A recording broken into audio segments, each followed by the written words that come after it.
వాడు పలికిన శాపమునకు బదులుగా యెహోవా నాకు మేలు చేయునేమో. మీరెందుకురా నాకు వచ్చే ధన్యత పోగొడతారు? వాడు ఫ్రీగా తిట్టి పెడుతుంటే నన్ను.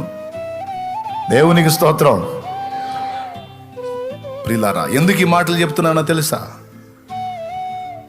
అవతలి వాడు ఒక మాట అన్నప్పుడు మనం గాయపడిపోతున్నామంటే మనలో అహం ఇంకా విరగలేదని అర్థం. అహం విరిగితే మనలో స్పందన ఉండదు. ఓకే దేవా, న్యాయమే, వాడు నన్ను తిట్టాడంటే న్యాయమే, అన్నాడంటే న్యాయమే, యోగ్యుడినే, యోగ్యురాలనే అన్ని అనుమతించి మనం ఖాళీ అయ్యామో లేదో చూసుకుంటాడు ఆయన. పక్క అన్నిటిని అనుమతించి ఖాళీ అయ్యామో లేదో చూసుకుంటాడు.